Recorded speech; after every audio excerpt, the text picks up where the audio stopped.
Welcome to Season 2 of the Cultural Cultivators podcast by BIPOC Creative and Kultivate Labs, where we delve into various aspects of Philam culture and speak with entrepreneurs, leaders, artists, and creators who are shaping and pushing the boundaries of their respective fields. Today, we continue to spotlight some of our favorite Kultivate Labs kapwa and community members here in the Bay Area. So join us as we cultivate a greater appreciation for the beauty and complexity of the Philam experience. Follow us on all social media platforms at BIPOC Creative or on Instagram at cultural.cultivators. Creative and cultivators with a K. Adrienne Esguerra is an educator, parenting practitioner, and unschooling mama of 5. Raising her blended, systems-impacted immigrant family in a multi-generational Filipino home, she longed for parenting support that acknowledged their lived experience. There were very few spaces that empowered parents who are healing generational trauma through a decolonized lens. Raising Ancestors was birthed from that longing. After serving hundreds of parents and caregivers in their decolonizing parenting workshops over the last 3 years, Raising Ancestors will open the doors to their inaugural summer day camp in Daly City, California this year, which will eventually be a springboard to a micro school and co-op learning community. In this conversation, Adrienne shares how the pandemic forced parents to think critically about education and reimagine what learning could look like outside of the institutions of schools. I think this idea, too, of not even pausing, but just how do we just quickly pivot and not even just recalibrate? It's just okay, we're all just going to go on Zoom or just going to go on some online platform and do it. And that was not working out for our family. It was a lot of educational trauma that was happening during that time that I feel like me and a lot of other educators, students, and parents are still recovering from. Folks were leaving the education system because it was not sustainable. And well, how do we do this? And it was just so many things in a system that already was arguably broken, or was it really broken? Is it meant to be like this so we stay tired and distracted and we don't have it in us enough to reimagine something else? So is it really broken? I'm not sure. But in the system, that was not serving us. And then how do we reimagine something else? Also in this conversation, Adrienne talks about what it means to decolonize parenting and raise liberated kids, how an incident caused by stress and burnout led to her redirection to a path of healing, and the importance of sharing your personal story to help others feel seen. You can find more information on Raising Ancestors and their summer camp at raisingancestors.com or on Instagram at Raising Ancestors. Adrienne, thank you so much for joining us today in studio. BIPOC Creative, first time here? First time, long time listener, first time caller. Nice. So we always start with this question, and I feel like it's hella fitting since the name of your organization is Raising Ancestors. Is there an ancestor you like to call into the space to help ground us in this conversation today? Yes, there are so many, but to narrow it down for today, there's 2. And I'm just feeling a little tender from Mother's Day being yesterday. But one is my auntie Natty Fong.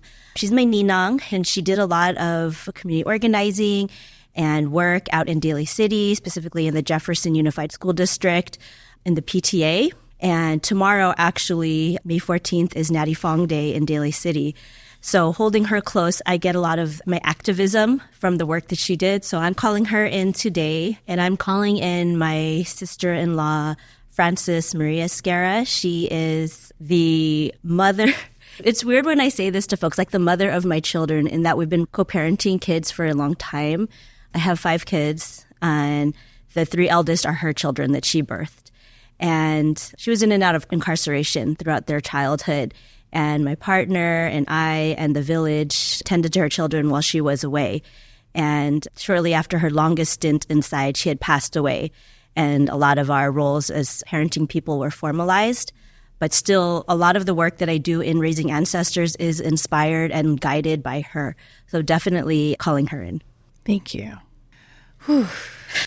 Yeah, Mother's Day brings a whole, all of the feelings. Oh, yes. All of the feelings. My hope and prayer was to bring someone onto the podcast that can talk about what it's like to be a mother this day and age, what it's like to parent right now, and specifically within the Filipino American experience here. And I really wanted to focus on decolonization. So when I took your workshop at Panaista, when I was pregnant with my son, yes, I was like, I need to find this woman again. And lo and behold, Adrienne had a booth at his second birthday party at Die Hard at Copple Gardens. Divine timing. Divine timing. All the stars align. All the ancestors are like, y'all need to meet up again. It's time to cross paths again. And shout out to Marissa McKayan for the re-intro. And so I'm so honored to have you here to talk about just everything decolonizing and the origin story of raising ancestors.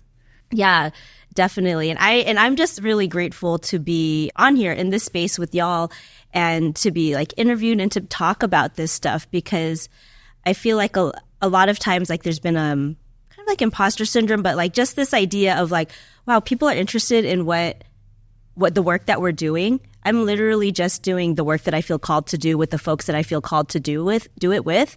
But that in and of itself is a huge privilege, and to divest from a lot of things. And I guess we'll get into that decolonization part a little bit more, but had to divest from a lot of things to be able to do this type of work full time. But it's been such a journey, and overcoming so many different things. Like even just coming on here talking about this is kind of new-ish to me, but also very honored, especially like the body work that you've done like within the community and like the folks that you've talked to on here on this podcast. I'm like, oh my gosh, this is so dope. It's like such good company. It's needed. Yeah. I like it's super needed. And that's why I was like, I need to know more. I want to know more. There's so much I feel like I'm unlearning as a mother. Yes. Yeah. And at the same time, healing while raising my son. That's like the work. Like that part right there, that's it. That's the healing while like parenting part. But tell me more, like how did this idea come to fruition? What year did you start raising ancestors? Raising Ancestors officially started back 2021 in April during the pandemic, but really the inception of it was a long time coming. I mentioned a little bit earlier about my sister-in-law and my nephews, my eldest ones. And for so long, this parenting journey, and shout out to all of the mothering folks who did not birth a child or have not birthed a child yet, because my role as a mother happened before I birthed any child in raising my nephews, like since, my early 20s. That whole time I was looking for some sort of parenting community who was able to like kind of understand or at least acknowledge this intersectionality of being Filipino or a brown-bodied person and being in the city, living in a multi-generational immigrant family home, raising kids that you did not birth, her systems impacted. And the systems I'm talking about are like the carceral system, the system of immigration and deportation. We've got deportation stories tied up in these parenting stories. And then also just the trifecta of the systems, white supremacy, patriarchy, and capitalism. And like, what does that actually look like? And I've not been able to find that. A lot of the parenting spaces I've found through all of these years have been very whitewash or white-centered voices. And I'm like, okay, cool. That's all right if I'm looking for some tips and tricks, some scripts or some hacks around parenting. But like, what do I do when I'm feeling like I'm not enough doing this? Am I doing a good job? Am I causing more harm than good? Well, how do I deal with like having another generation in the household helping to raise these children and we're not seeing eye to eye because there's so many generational gaps and colonial mentality tied up in there? Like, how do I navigate that? Do you got a script for that, y'all? Like, negative, no. Simultaneously, while that was happening as a student at SF State, I was liberal studies. I studied by trade. I'm a teacher. I'm an educator of my credential, my master's in education. And I took an ethnic studies class. And I think probably if you're listening to this podcast, this might relate to some folks. Like, you took an ethnic studies class at SF State, and then a lot of doors opened up. Things were like, oh, okay, identity, history, like this is connecting a lot of dots. So I was doing that. I was bringing the boys with me while I was like teaching PEP, Pinoy Panay Educational Partnerships at Longfellow. And they ended up being students there and going through the program. And a lot of that kind of culminated. Like all of these things were happening. And then we birthed our own 2 children, biological sons. So we've got 5 boys in total for folks who are keeping count. And basketball team. And then the pandemic hit. And there was so much stuff. And I think a lot of people during the pandemic went inward. We had to. We were in isolation. And then we had somewhat of a, quote unquote privilege to be able to pause long enough to think about like, well, what is going on here? Like what's happening? It was at the intersection of so many different pandemics. BLM was happening, like COVID, all of these health things that were happening, and people were scared and we were looking for something. We were like grasping out in the darkness and we didn't know what we were looking for. The activist inside of me was kind of dormant while I was going through school and raising these boys, and then it was reawakened in me with Black Lives Matter. I'm like, what are we going to do, y'all? Like, what can we do from our screens at home? So I got connected with this organization, Agile, Asian American Justice Innovation Labs. Their home base is down in SoCal, but they do programming throughout the U.S. and like Canada. And I started doing this anti-racist parenting group online. And I was co-facilitating with a wonderful woman from Hawaii who works at University of Hawaii Manoa. And we started doing that, and people were like logging in and they're talking, like Asian folks talking about activism and like race and parenting and intergenerational healing. And they're like, more of this. How do we get more of this? I was just experimenting with raising ancestors back then, and it was called something different. It was called After Schooling Better back then. And I had centered so much of my parenting and our identity around school and the school system. Like literally, we would do this critical parenting in the after school hours, and we're going to after school better. And that was the idea. But I was like homeschooling 3 kids at 3 different schools. I had like a 1-year-old, and I was teaching from home remotely. And I'm like, centering school in our lives is not the business. We had to center so many other things. So I had to release this idea of centering school. That's where the Raising Ancestors came into play. And centering more like our wholeness versus our identity in relation to the institution of school.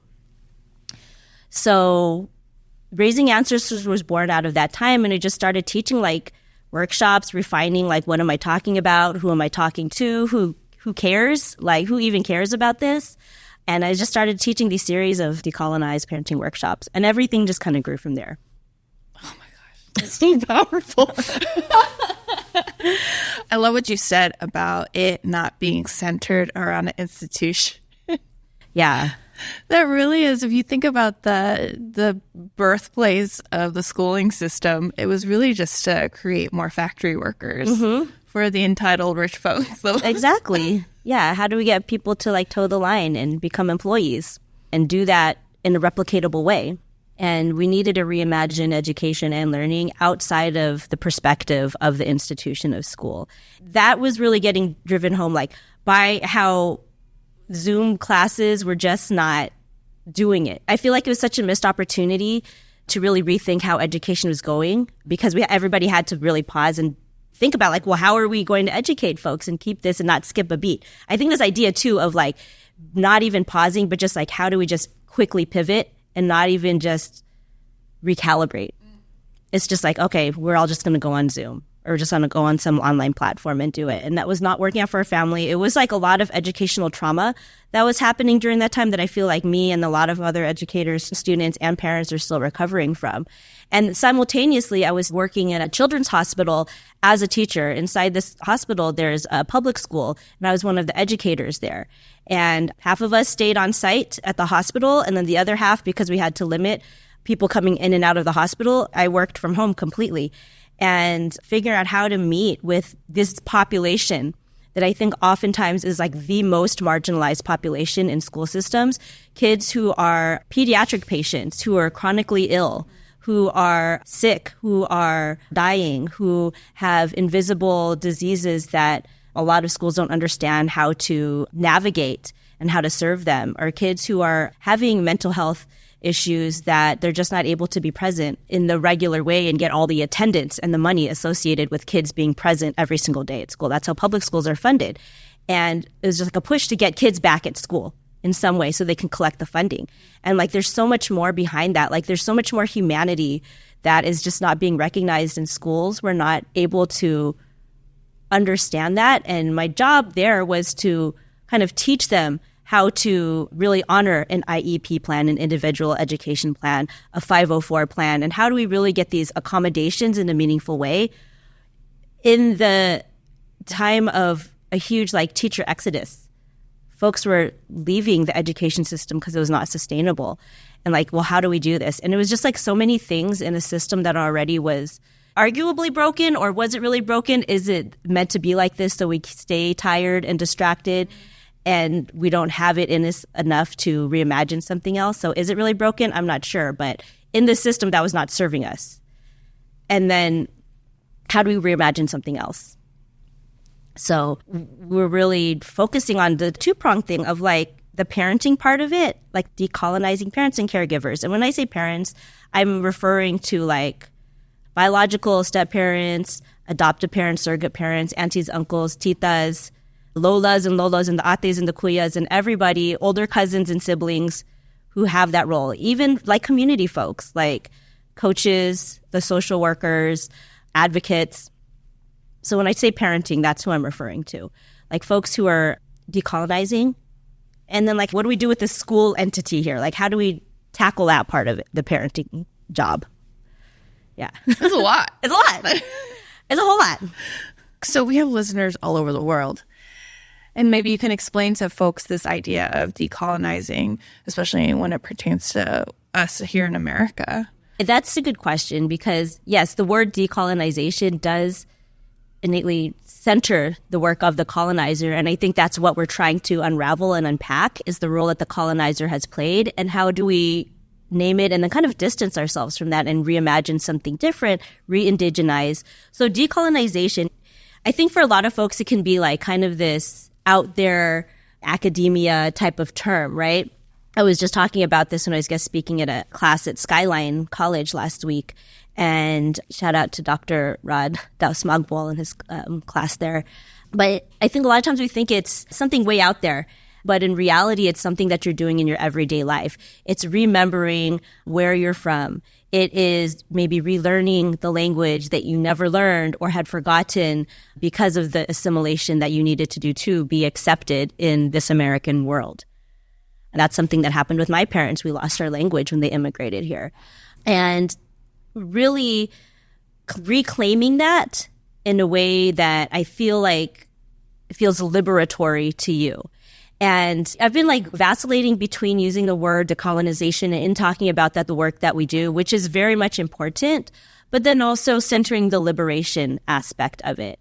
And we want to talk about liberation. We want to talk about collective liberation. We want to talk about all of us getting liberated. But that starts with decolonizing our minds and addressing colonial mentality, this idea of this hierarchy of the dominant culture is better or more prominent, obviously, because it's dominant, but much more well-suited to be successful. That's what you need to try to be like. And we're trying to decolonize that and create our own metrics of success, create our own ways of being, or reimagining and reconnecting to our ways of being. Yes. Oh, I love the way you explain that so eloquently. Because, when I started this journey, I want to say more than 10 years ago, I was, in New York, taking a lot of workshops by JL Umipig. Yes. Shout out to JL the creator on Instagram. Mm-hmm. And that whole podcast. And that whole podcast too. And just really trying to understand and unlearn the ways we're told as Filipino Americans how this European ideology and just the whitewashing of everything from education to fashion to Hollywood to the media to beauty to body image. Everything. That this doesn't need to be the way. And really redefining for ourselves our own levels of success. And I think with that too is a lot of it is daily choices. Yeah. What you're saying. It's not just reading the books. And yes, that's important too, but it's daily choices and divesting and things. And really it's the attention. Mm-hmm. Where are you divesting your attention from even maybe just social media? Yeah. to back to your village, back to your people, back to like who are actually like feeding you. Yeah. Versus like sucking your energy and just seeing you as like a money sign. Yeah, that's the capitalistic part of it, right? That's why we were colonized, so we can participate in capitalism in a much more efficient way, right? We distance ourselves from our natural ways of being, right? And this could be like our spiritual aspects of ourselves, even the way that we grow and eat food and the way that we communicate and, you know, travel and all of that. Like if we distance ourselves from that and just buy into this idea of stuff that's like consumerism, like things are more convenient, just do it this way, it's faster, it's easier, you'll make more money, you'll spend less money, just like this efficiency model, then you'll do better. You'll be able to get that quote unquote American dream. And a lot of the work that we're doing is just kind of to like slow it down, just slow it down a lot. And how do we like kind of decenter all those distractions and recenter like home life? Recenter, like you were just saying, the folks who are closest to you in your family, in your community, and reinvest back into that. But then also like you can't say like, okay, just completely divest from everything because we're here. We're literally in the city and you can hear everything outside, the city noises. Like we're in it. But like how do we do that in like modern day? And I think that's the part that really piques people's interest is like, yeah, that's a beautiful ideology. Totally, yes. Divest, decolonize, but how? This is the big question. Sell all our things and go buy a piece of property exactly and start farming. Exactly. Yeah. But we're like, my family is actively working towards that model. That's amazing. Yeah. You're trying to take a little break from city life and figure out like what that will look like. Do we know what it's going to look like? Not completely. But a lot of the work that they're doing out at Reimagination Farm with like Dr. Robin Rodriguez. Yes. Yeah, we've been in community with her and her family, and we're trying to figure out how can we build our barangay out there. Shout out to Imagination Farm. Where is that? Clear Lake, California. Oh. Yeah. I was just there last year. Yeah. It's super hot there right now. It's super hot, but it's beautiful. It is beautiful. It really is. It's like the cleanest air in like all of California out there. I want to breathe that in. Yes. That's the air I want to breathe. Yeah. So speaking of fresh air, you spoke a little bit about the Liberated Kids community and what led to that title, but can you just talk more about like the impetus and the intention? Yeah. So the Raising Ancestors name is from this idea of like generational healing from generational trauma and wounds. And this generation, whatever generation you're in, is the generation that you're disrupting that. Parenting is a revolutionary act, and being uniquely positioned in that space where you are that culture bearer in the household and you're like deciding what is going to pass through me and what is no longer is going to stop with me, and taking that empowerment and passing that on to the next generation of ancestors, right? So they continue to do that. And we're really being intentional with the messaging that we're sending the next generation. And of course, calling in the ancestors, like, well, what would our ancestors have done? Like, what would they have loved for us to be doing right now? What is, you know, their wildest dreams for us? And then like the Raising Liberated Kids space. So Raising Liberated Kids is like inside of Raising Ancestors. That's our membership community. And it's a community of like thoughtful, dope, intentional parenting folks. And we meet once a week and we talk about this type of stuff, and we follow through this framework of decolonizing parenting. And it's like a regular meetup just to check in. How are you doing? Checking the pulse, like what's up? What are we celebrating? What has been hard? What are we growing? Our roses, buds, and thorns, right? That we talk about every week. And the intentionality between that is because we're not going to call it decolonizing kids. We're not going to be decolonizing kids. We're raising liberated kids. So the language really matters. I'm like, I want to stop giving so much attention and like power through words to the colonizer. And we're going to recenter that and give it back to the kids. And we're going to raise them all liberated and shit. Like, I feel that in my soul. Yes. And they're going to own it. Yes. That was the impetus of those names. And again, like the names like evolved over time, but it just felt right. I love that. It's going with that core feeling. Mm-hmm. It's a vibe. It's a vibe. It's a vibe. Definitely a vibe.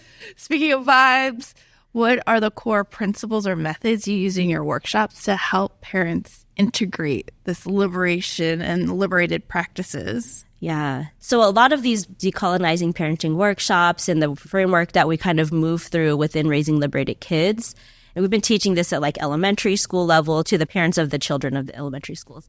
It's like this 3-part framework that I think has evolved from like a lot of other type of frameworks, but I want to name where I got this one specifically. It's from Trina, another mother activist, Black woman mother activist, because I feel like so much of our work is rooted in the labor and love and risk-taking of Black women. And so this is from her framework in a book that she wrote by Trina Green Brown, and it's called Raising Liberated Kids, and it's like a guide for raising Black children. I'm sorry if I messed up the title there, but Trina Green Brown is the author. And she has somewhat of a similar framework here, and she tells the stories of different Black women and women of color through that framework of building like a relationship with yourself, building relationship with your child or your children, and then building relationship with community. So I've read through that book, and I've took aspects of that, and I've really copwatized it. Nice.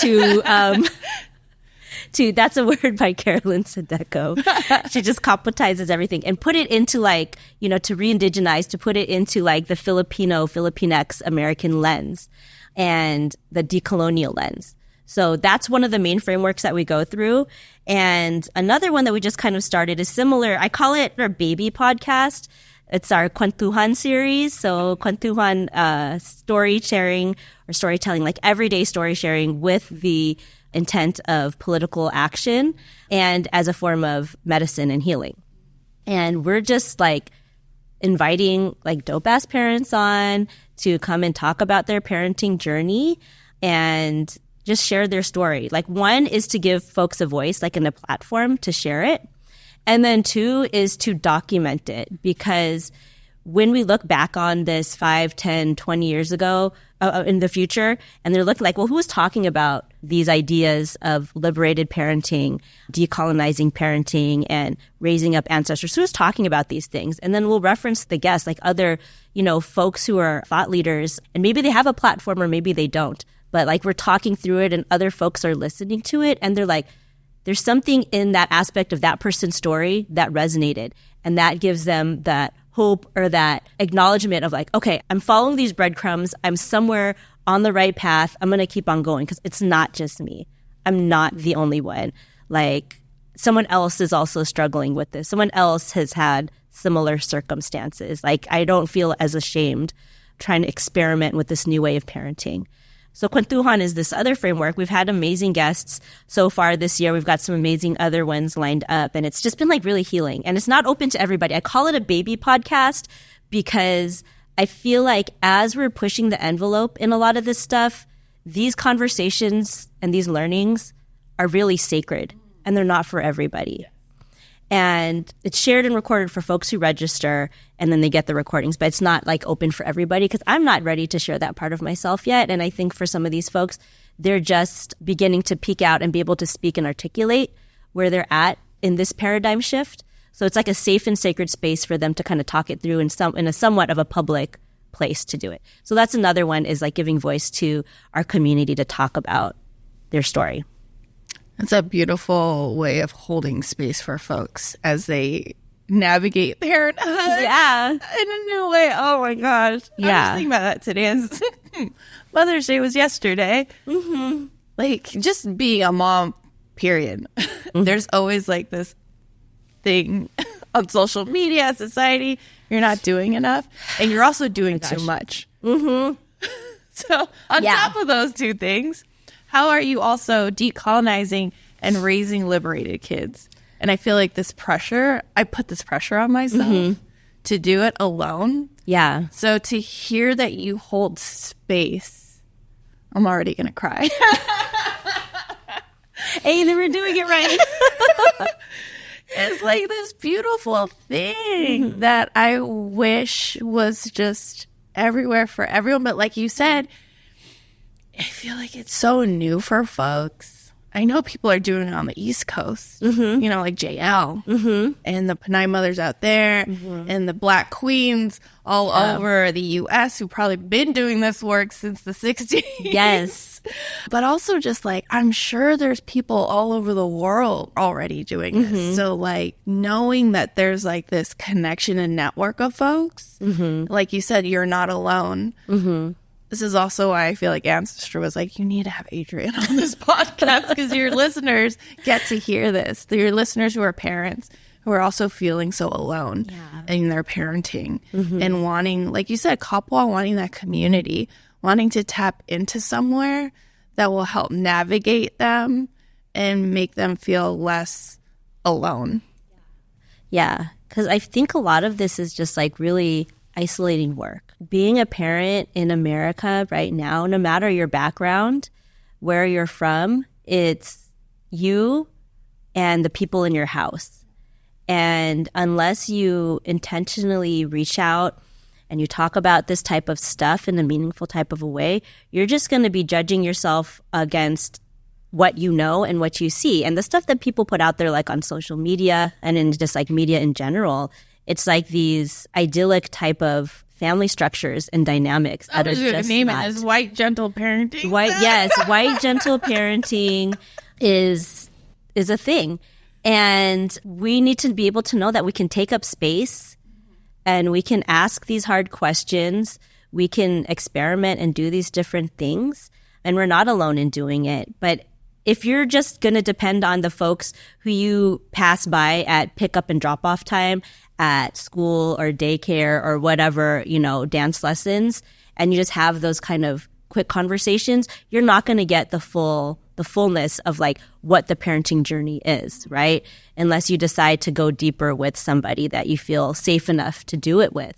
But in reality, in the logistics of being busy and raising families here and working, it's just really hard to be able to find those types of connections. Like, who am I going to talk to about decolonizing parenting in my little circle here if I live out in the burbs or something like that? Like, who am I really going to talk to?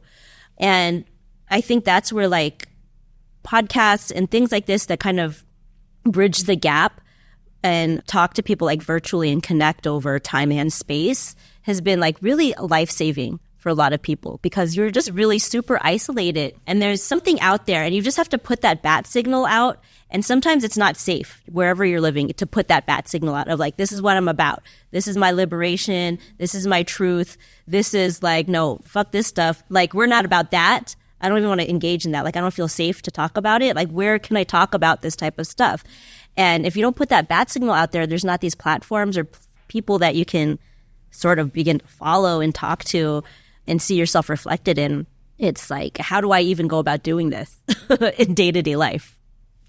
So that's been a big part of it, is the visibility part of what we do that I have a hard time with. I know it's important, and I know people reach out to me and they thank me for doing this type of work and, wanting more. And I'm feeling like just like some chick from San Francisco who's got hella kids, and I'm just like talking about stuff and people actually like care and it resonates with them. Like, okay, I got to get over this imposter syndrome and talk about it some more. It's an exercise in that. Yeah. It's an exercise of getting over, I talk about this all the time in my outros for this podcast. Yeah. Getting over the imposter syndrome to follow the calling. Yep. That's bigger than ourselves. Get out of our own way. Yeah. But it's hard. We've been programmed to be small, to not take up space. And that not enoughness, you talked about it in another episode. It's like kind of just this theme, right? This not enoughness of like, who am I to do this? Who am I to talk about this and create a platform around this? Who am I to, talk about being Filipino when I don't even speak the language, right? I've only been to the Philippines X amount of times, or I've never been there before. There's like this enoughness by being judged by these invisible judges in our mind, the inner colonizers, right? We talk about the 4 eyes of oppression, right? That internalized oppression. We have to let that go. Yeah, that's part of decolonizing. That's part of the decolonizing, right? Is like taking up the space. So just this act of us having a simple conversation is decolonial in and of itself. Because 5-10 years ago, were Pinay mamas like us talking about this on a public platform, maybe in some small areas, but not in the way that they are now, and being received in the way that it is now. Yeah. And I think that's the part, and what you say too about throwing that bad signal out, but sometimes feeling even unsafe in your own family. Yeah. It's like, it's wild to me because I come from a family of activists. Right. But still talking about decolonization and capitalism the way we do and liberated kids kind of pushes back on things within my own family. Yeah. That people are not ready to unlearn or let go of. It's true. It's really deep seated. It really is. I think the first time that I started talking about land acknowledgements at Thanksgiving, Thanks-taken. Yeah. And then starting to call it Thanks-taken and we're divesting from this holiday, just those things. It's what you talking about? This is a family holiday. What does that have to do with colonization? What does this all have to do with everything? You're always on this soapbox trying to talk about all of these things. It could just be so much easier if you don't. And I think there's a lot of safety and comfort in not even ignoring it or being ignorant to it, but of just well, I don't see a problem there. There's no problem. Don't start no stuff, won't be no stuff, right? Why would you bring all of this stuff in here? And I think it's this binary way of thinking that the colonizer wants us to be able to think, right? It keeps things easy. It's either you're this or you're that. That's where that enoughness comes in. Okay, I'm not enough by that binary scale. And then if we're not able to think outside of the binary of yes, we want to hold this family time sacred, but we also want to be able to push the envelope a little bit and talk a little bit about well, how has our family been perpetuating some of these things that can be harmful? I see this so much with the parents in raising liberated kids, between them and their parents, because maybe Lola and Lolo are helping care for their child, right? They're built-in daycare, but they don't like how they're talking about so-and-so, or they don't like, this colonial mindset and how that's trickling down to their kid. And they're trying to set and hold boundaries just in those daily interactions. And that causes a lot of strife in the family dynamics of no, we don't like how Lolo's talking about our choices about this, so we're just going to leave. And that has this trickle-down effect that has been really hard for a lot of people to navigate. And how do we really do that? There's this idea, this sense of urgency of well, we want to spend time with our elders because, time is limited. You never know what's going to happen. But then there's also this feeling too of but I want to raise my children in this type of a way. And I want to be able to say this to you while you're here and not blame you, but just say, this is how we're going to do it and it's going to be differently. Then it's okay, ... Am I waiting for your acceptance of this? Or are we going to continue on no matter what? Are we going to try to find some sort of a compromise? And that's where this work comes in, is how do we actually navigate those conversations? Those hard conversations. They're hard-ass conversations. Oh, I've had those conversations. I will just say this. My in-laws are Trump supporters. So we've had those hard conversations that also led to arguments, not me personally, but my husband. Yeah, it's hard. It's really hard. It's really hard. And there's not a right or wrong way to do it, but I think the thing is just to do it. And re-owning this bahala na, let the chips fall where they may, or where before it was just kind of oh, whatever. But it's I've done what I can. I've done the maximum amount of effort that I can, and I don't know what else I can do. In our family, we've had to make some really tough decisions and really cut ties with some family members that were just it was not healthy. It was very toxic. It was harmful. And we just couldn't continue along that path anymore. We had to liberate ourselves from those circumstances and living conditions. And it's been heartbreaking. It has been hard, and you feel guilty and you feel a lot of shame. And well, how do we handle the holidays now? Yes. Birthdays. Funerals. That's the hardest part. Because, like, with birthdays, it's like you just don't invite certain folks. But with funerals, it's like, oh, you can't Everybody come out the woodwork. Everyone is coming. Everybody going to come, right? And then all the chismes that comes along with it, too. Right? You try to, like, squash it, and then it pops up somewhere else. And then, like, things kind of get blown out of proportion or, like, misinterpreted. And people are demonized. And then that just causes deeper fissions in the family. And then it's like a whole situation, right? Like we're trying to break these cycles, but you see how it crops up and how it's so deeply ingrained and how much healing really, really is needed. I just want to like give them like all a big, long, deep hug and be like, we're going to be okay. But sometimes you need more than just like one of those hugs that will bring you to tears, those nonverbal hugs. You know what I'm talking about? Like you just hug them and it's like, you don't even need to say anything. It's like, I understand. I'm sorry. It's going to be better. Sometimes you need more than that. That's the intersection of where we're at. Of like, how do we move past that? How do we move past that, but also have an understanding and grace for our oftentimes elders who are so deeply ingrained in the colonialism that they see the colonizer as the hero. Yes.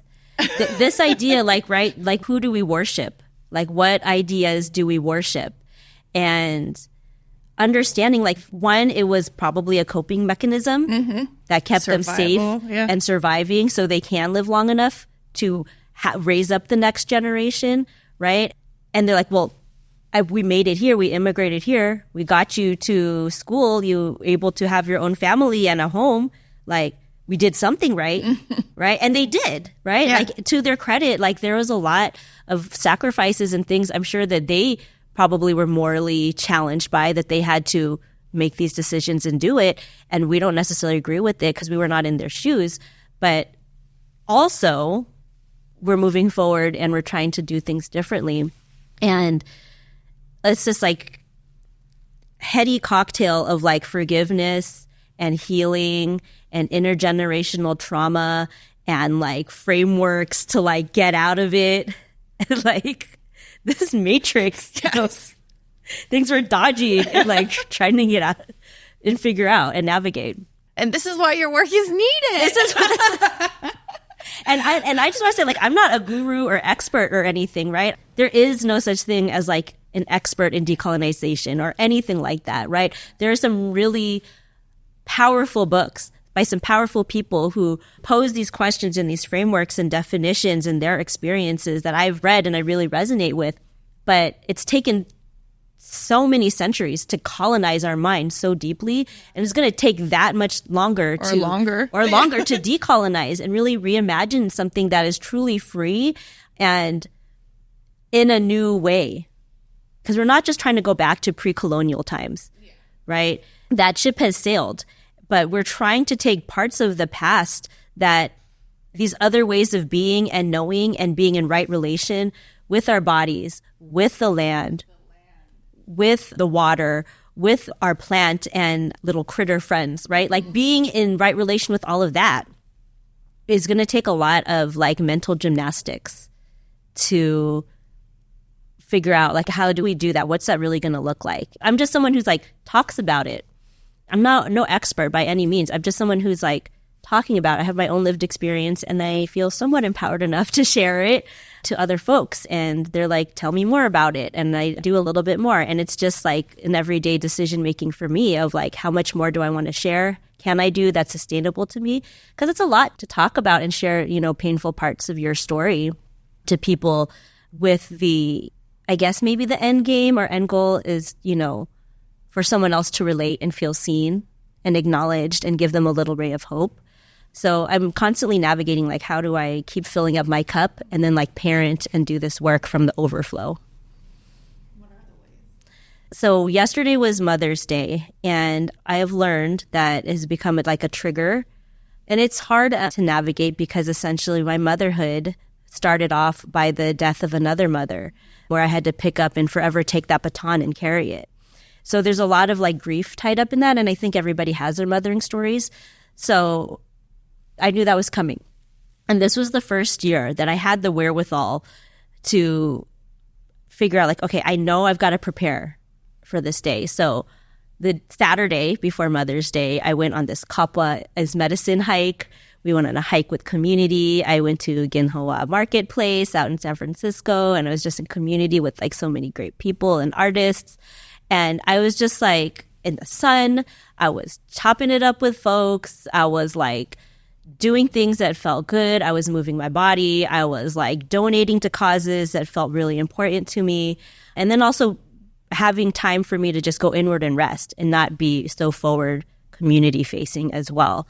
So a lot of that had to do with me deciding to quit my 9 to 5 to create that spaciousness, the headspace, to be able to even create the circumstances where I can do those healing type of things, so I can face my triggers head on, so I can go ahead and do that, guide other people to do that for themselves.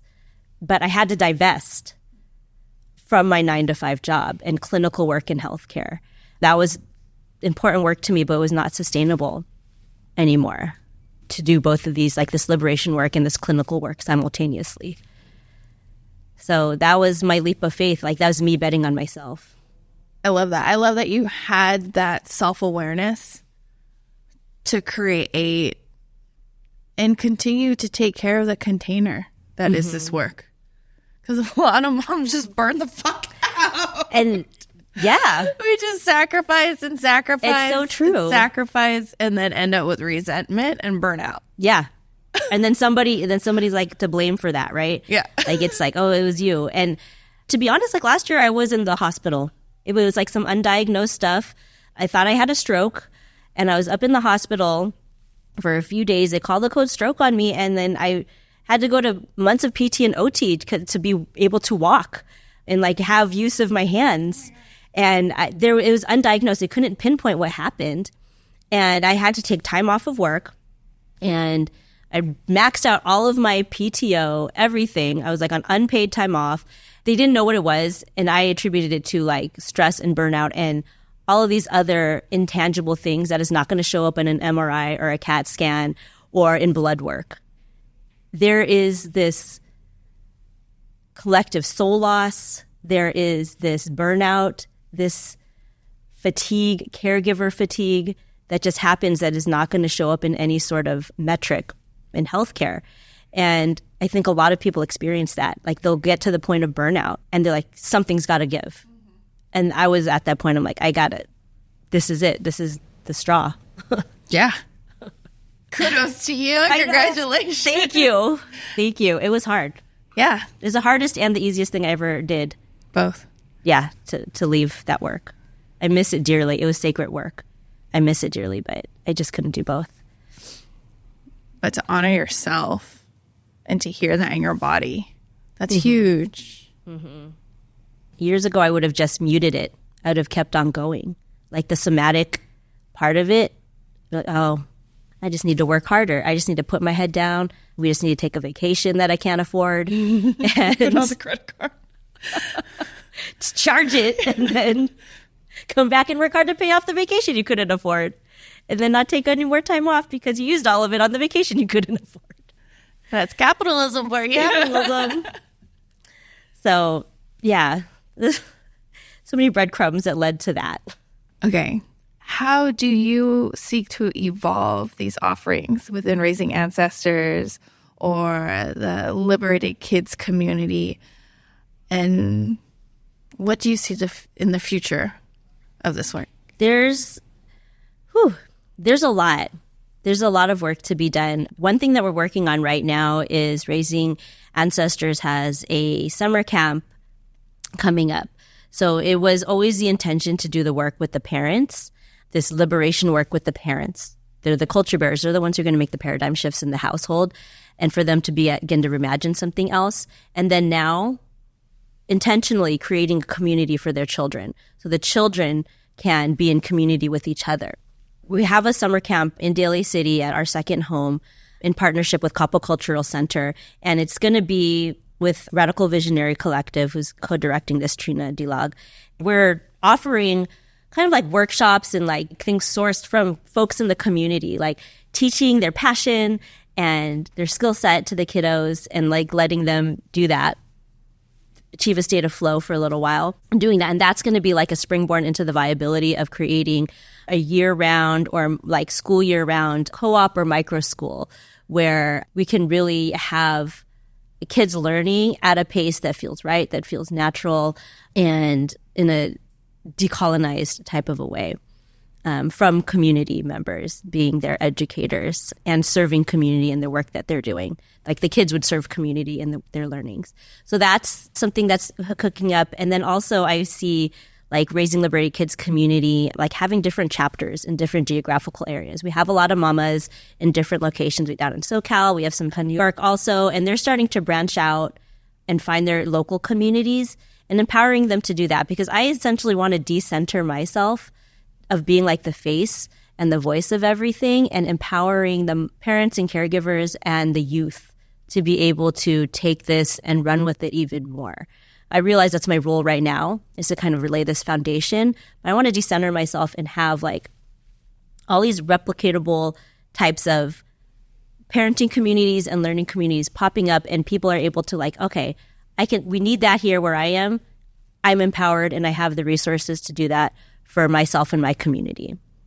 So that's what I'm hoping will come with Raising Ancestors, and also something with the land, something for sure with the land. Yes, the reimagination forms. Yes. Yes, some collaboration there with them. All right. I love that you talked about the summer camp. I love that you talked about the future of Raising Ancestors. This is just a question we end with all our guests. What are you currently geeking over? Ooh, what am I geeking over?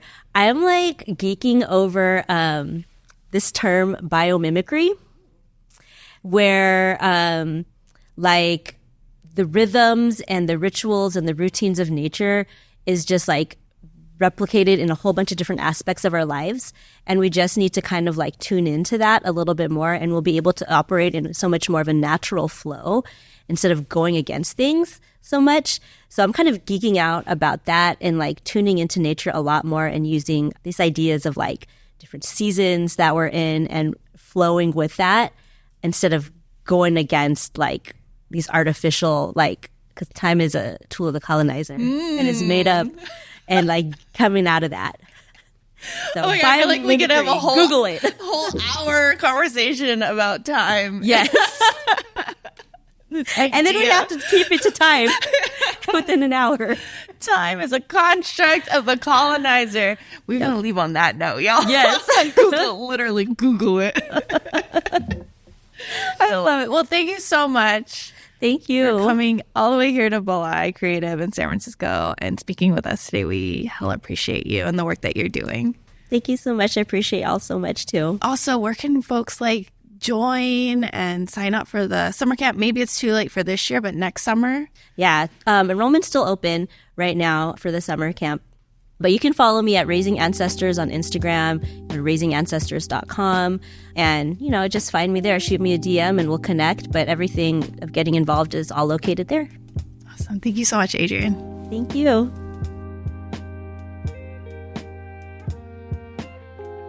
In our conversation today, Adrienne talked about collective liberation and decolonization, which includes freeing ourselves and our communities from the mental and social chains of colonialism. We also discussed how, in a lot of ways, it starts with decolonizing our own minds, or unlearning and challenging the idea that the dominant culture's ways are inherently superior and the only path to success. Adrienne suggested that instead of trying to fit into these imposed metrics, we get to create our own definitions of success, rooted in cultural values and practices. I think another important lesson that was discussed was this idea that colonization distanced us from our indigenous natural ways of being, pushing us to adopt a lifestyle geared towards efficiency and consumerism, often at the expense of our own spiritual, physical, social, and environmental well-being. One of the next steps to decolonizing? Choosing to slow down, to decenter the distractions of consumer culture and instead refocus on our home life, our families, and our communities. Like Adrienne said, parenting is a revolutionary act.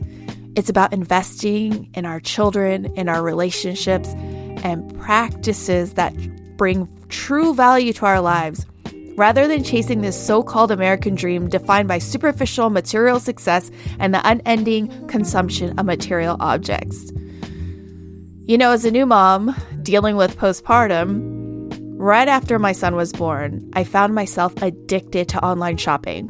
Whether it was the latest baby gadget or a new pair of Jordans, I reflect now on my whole life and I realize that my own addiction came from my Lola's addiction to shopping. See, my grandma raised me when I was a child, and her way of showcasing her success in America, especially given her upbringing in the Philippines in real poverty, was buying things. And as a child, I remember my grandma taking me on weekly trips to Mervyn's in Saramati and buying not just one coat, but multiple coats in the same design, just in different colors, always thinking it was because they were on sale. I grew up thinking that this addiction to consumerism was normal. And then I continued this pattern into adulthood. So whenever I felt stressed or unhappy, I would shop, even if I couldn't afford it. And my happiness was tied to what was in my closet. But when I think back now, it's just always fleeting. And now I understand how disconnected this addiction to material objects is from true happiness. This realization ties directly into the process of decolonization. My family's focus on consumerism was a response to colonial pressures, equating material success with self-worth and achievement. And by recognizing this pattern, I can begin to decolonize my mind, choosing to shift away from the idea that purchasing power defines success. And instead, I can focus on cultivating genuine happiness through meaningful relationships and community connections. This shift not only helps me break free from the cycle of consumerism, but it also allows me to reconnect with and honor my cultural heritage, finding value in traditions and ways of being that were once overshadowed by colonial influences. Lastly, Adrienne acknowledged that while a lot of us can't completely divest from the modern world we're living in, the opportunity is finding ways to integrate those decolonized or liberated values in our everyday lives, balancing parenthood with a mindful, culturally grounded approach to living. This balance is where the real work of liberation happens, making these ideals not just beautiful thoughts, but practical, livable realities. You can find more information on Raising Ancestors at raisingancestors.com or on Instagram at Raising Ancestors. Cultural Cultivators is hosted by me, Nicole Salver. You can follow me at Kindred Kapwa or follow us at cultural.cultivators on Instagram. Cultivators with a K. This podcast is co-produced by John Reyes, Kindred Kapwa, and Balai Creative. It is a product of Cultivate Labs. Stay in touch at balaicreative.org.